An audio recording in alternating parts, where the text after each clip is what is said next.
Game of Thrones has some of the most complicated, morally gray characters in television history. And when you think about it, every single one of them made some huge mistakes. These mistakes led to catastrophic consequences. And if I asked you, which, yeah, I am asking you, what was your favorite character's worst decision? I'm going to go through every character's worst decision and why in Game of Thrones. And it's not as easy as you think it might be. Let's start with the father, Ned Stark, Daddy Ned. I love Ned, but he made some horrible decisions. His time in King's Landing was one fumble after another. And it's not entirely his fault. He's playing by a completely different set of rules than everyone else. He values honor and mercy, which sounds noble. It's great. It's good. It's why we love him. But ultimately, it caused the downfall of his house. It caused his own death. There are several bad decisions that Ned made, and most people will likely say his worst decision was telling Cersei Lannister that he knew that her children were bastards. While that was incredibly stupid, I don't think that was his worst decision. Ned Stark's worst decision was not listening to Renly Baratheon. When Robert was wounded and dying and Ned was named protector and regent, Renly and Ned talked privately. He told Ned, "Give me an hour. I'll put 100 swords in your command." Ned was like, "For why though?" And Renly said, "To strike now while the castle sleeps, to take Cersei's children so she cannot oppose us." Renly gave Ned the master plan right in his hands. Renly knew that paper wouldn't get Ned named regent, and Renly didn't even know everything that Ned knew when he was giving him the best advice that he had received in months. Robert's not dead yet. The gods may be merciful. And Renly's like, "Trust me, the Lannisters won't be." But Ned doesn't listen. Renly leaves Ned to die a fool's death, and we get thrust into the Game of Thrones. Any of Ned's previous mistakes would not have mattered and would have been null and void if he had just listened to Renly.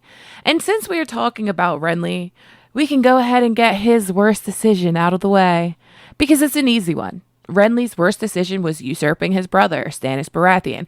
The obvious reason it's his worst decision is because Renly was killed by Stannis for it, but Renly legit had no claim to the throne whatsoever. It was very short-sighted of him and unnecessary. He could have been king if he'd have just played the long game. Stannis had no sons. His wife could not bear him any more children. So Renly was Stannis' heir anyway. Stannis even told him this.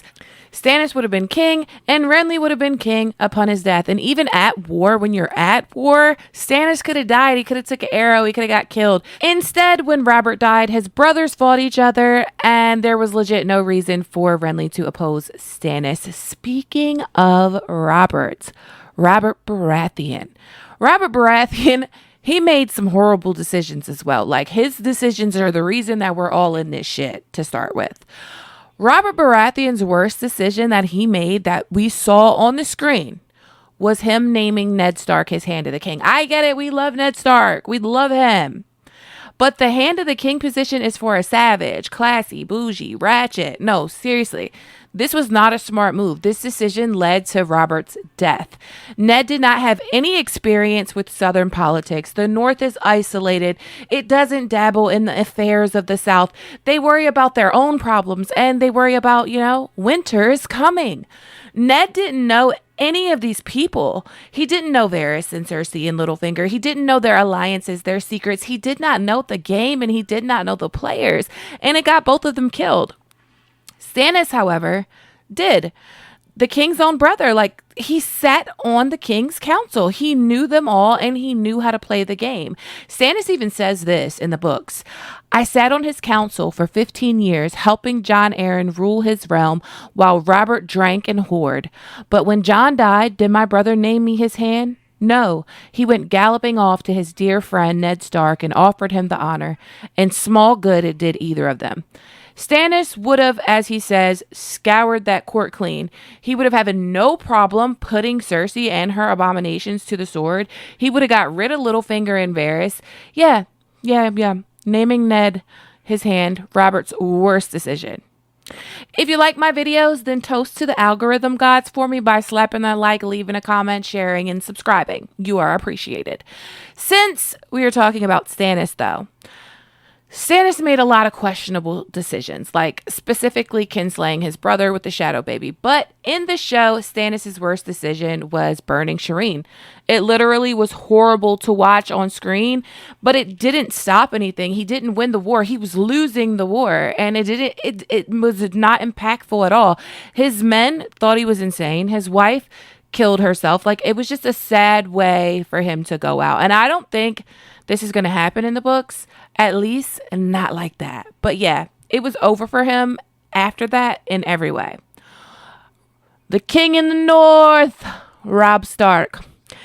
I feel like it's a cop-out to say that Robb Stark breaking his betrothal pact with Walder Frey was his worst decision. And I'm probably going to get a lot of people that don't agree with me here. Like, no, Gray, that's definitely his worst decision.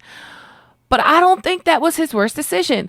Because honestly, Walder Frey would have never had the balls to do that to Robb Stark without Roose Bolton and Tywin Lannister. They used Walder's castle, but it was definitely not Walder's plan that he drummed up all on his own. He was a puppet on a string. But Northerners like Roose Bolton would have never turned on Robb had he not made big mistakes before this even happened. I mean, it was a horrible decision not to honor his oath.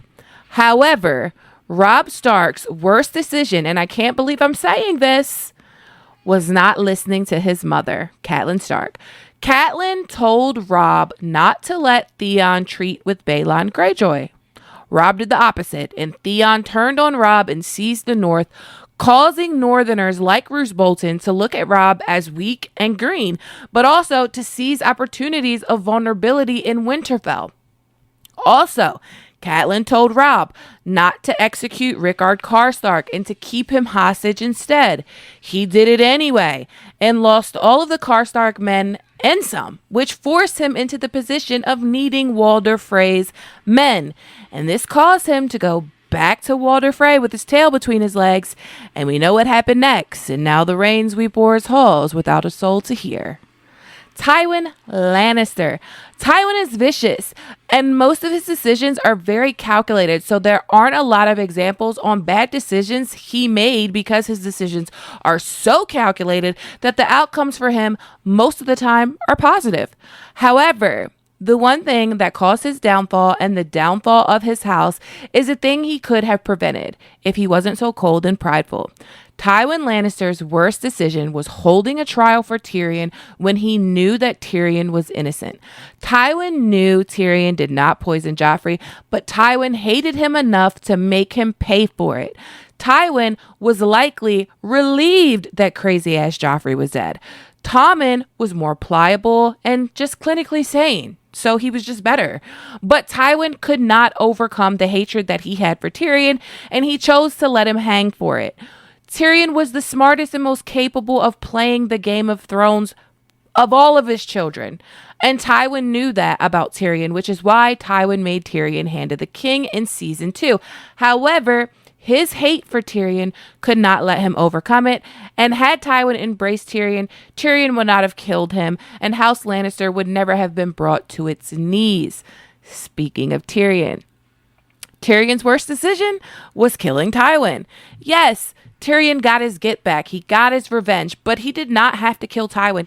He could have just escaped instead. He killed his father, making him a kinslayer, but also exposing the people he loves. Tywin's death came at a great cost to the people he loves. Jaime, Tommen, Myrcella. With Tywin gone, House Lannister is unprotected. Tyrion has been very lucky and, like Tywin, made calculated decisions.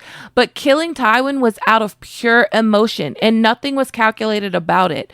Since we're on the Lannisters, let's take Jaime for 500. Poor Jaime Lan, man, the Kingslayer. He's made 1,000 terrible decisions through his lifetime. And banging his sister is at the top of the list, not just for him, but for the entire realm. Like, everyone's had to suffer because he wanted to get it on with his sister. Returning to King's Landing to die with Cersei was insane. Killing Aerys, some might say, was a terrible decision because he was Kingsguard, but I think that was actually a good decision. Good job, Jaime. But Jaime's worst decision was pushing Bran Stark from the window at Winterfell because none of us should have to suffer that Bran the Broken storyline. I'm kidding. Just kidding. In my opinion, honestly, the worst decision Jaime made was rushing into the wolves' jaws in the Whispering Wood. He got cocky, he was arrogant, and he rushed and ran right into Robb Stark's trap, and this led to his capture and imprisonment and ultimately the loss of his hand. Cersei Lannister, she's made tons of terrible decisions, but the height of her worst decision is it's actually like two things in one. Her worst decision was to not embrace her alliance with House Tyrell. Her need to be in control and have power. Her idea that Marjorie was this younger, more beautiful queen from the prophecy she heard years ago. It makes her hate the Tyrells when she should be thanking the gods she has this kind of strong alliance. Like, she should be thankful that she has them. But it's her hate for the Tyrells that causes her to restore the Faith Militant, which is the cause of her own imprisonment, isolation, and walk of shame. And the High Sparrow's worst mistake was ever having the audacity to play with Cersei Lannister. Not gonna lie, I was so happy when she blew his ass into Kingdom Come. He was so annoying. I cannot be the only one that feels like this. Sansa Stark. Sansa Stark, the little dove, made some mistakes. She was young. She was naive. Saying she didn't see what happened when Joffrey was bit by Nymeria got Lady killed, and that was messed up. But the worst mistake Sansa made was running to tell Cersei her father's plan of sending Arya and Sansa back to Winterfell because she did not want to go back, and she thought that Cersei would command them to stay. This exposed her father's plan and caused Cersei to act, seizing Sansa and trying to seize Arya and the whole Winterfell wipeout. Arya Stark had quite a unique journey than most characters, but one decision she made that just always sticks with me in the show is like Tywin is at Harrenhal in the show version, like in Game of Thrones, and it makes it more obvious how terrible Arya's decisions are. Jaqen gives her the ability to name 3 people to die, and the name she could have named that would have helped immensely, she did not name. Like, not naming Tywin Lannister when he's right there is like crazy work. It's crazy work. Yeah, that's the worst decision that she made. Catelyn Stark. She gets a lot of shit from me as well. I could go on and on about the mistakes she's made, leaving her very young sons in Winterfell alone, trusting Littlefinger, advising Ned to trust the Littlefinger, releasing Jaime Lannister, trusting her sister. But the worst mistake that she made is easily her taking Tyrion. Catelyn taking Tyrion caused Tywin and Jaime to retaliate, and honestly, taking him to Lysa was like stupid as hell. And like, what if Tyrion would have lost his trial by combat? Then he would die, right? Like, he would have died at the hands of Lysa Arryn and Catelyn Stark. I mean, it probably would have been the same consequences, but House Arryn would have been forced into the war because the Lannisters would have been attacking them. It was just a very stupid move, and the domino effect it caused just can't be measured. Jon Snow. Jon Snow uses his moral compass a lot, and most of his decisions lead him right where he's supposed to be. I could say Jon Snow's dumbest decision was going on the White Hunt beyond the wall to prove something to Cersei, or Jon Snow telling Sansa his true identity. But Jon Snow's worst decision was not listening to Stannis' advice or taking Stannis' offer of legitimization. Stannis told Jon Snow to send Alliser Thorne away from Castle Black. Get him up out of here. Stannis knew he was an op and a challenge to Jon's leadership. But Jon was so stubborn. Stannis also offered Jon Snow to be legitimized. He offered to make him Jon Stark, Lord of Winterfell, which would have took him away from the wall and everyone who hated him. And he would have never gotten stabbed to death at the wall because he wouldn't have been there. Period. Melisandre's worst mistake was making an enemy of the Onion Knight. How about that? Marjorie Tyrell, she made some mistakes. She manipulated Joffrey. She was good at it. But her mistake, like her fatal error, was moving too fast and too obvious on Cersei. She underestimated Cersei, and that was crazy work. Littlefinger's worst mistake was giving Sansa to the Boltons. Honestly, I hate that the show did this because Book Littlefinger would have never done that. He loved Sansa and he would never have given her to Ramsay Bolton. And he also knows everything and everyone, and he's not an idiot, so Book Littlefinger would have known exactly what Ramsay was and wouldn't have allowed Sansa near him. But in the show, this was his worst mistake. Like, she never forgave him for that, and it led to his death. Varys. Varys' worst decision was trying to plot against Daenerys Targaryen. Dumb. Theon Greyjoy. His worst mistake is easy. Turning on Robb and taking Winterfell was a terrible decision. It was impulsive. He could have never thought that he could have held it, and he didn't even want it. He was just running around lost like a chicken with his head cut off. It was a terrible decision, but it did start an insane redemption arc, so I'm glad he did it. Hodor. Hodor's worst decision was holding the door. Like, why are you holding the door? Let the door go and let them wipe Bran out. I'm sick of this storyline. I'm just kidding. Hodor was perfect and he did nothing wrong. I'm going to end this out with the Queen of Queens, Daenerys Targaryen. It's hard to pinpoint Daenerys' worst decision. Trusting Mirri Maz Dor to heal Drogo, which led to the death of Drogo and her unborn child, is high up there. But the consequences kind of make it not so bad, because if that didn't happen, then would we have 3 dragons? Probably not. And those dragons are what help her become who she is. Should she have stayed in Meereen so long and made so many enemies in Essos? Probably not, but it's still not the worst decision. Daenerys burning King's Landing for shits and giggles is what led to her death. But I don't think that was the worst decision.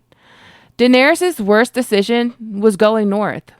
She should have stayed on Dragonstone and fought her war with her armies and her dragons, and let the North endure however they endure. If Daenerys never goes north, Viserion doesn't die. And for all we know, the Night King will never be able to pass the wall anyway, because he didn't pass it until he could fly over it with a dragon. And this means that Daenerys doesn't take great losses in the north to save ungrateful people. She still has 3 dragons, and she could easily have took the Iron Throne without having to burn a city to the ground. What do you think? Was I right? Or did I miss a big one? Let me know in the comments. And while you're at it, don't forget to hit that like button, subscribe, and share this with your fellow Game of Thrones fans. And stay tuned, because I'll be doing a book version of this soon. And trust me, things are way different in the books. George, please finish them. Please, please, George. Thanks for watching. I'll see you guys in the next one. Okay, my sweet summer children. Have a good day.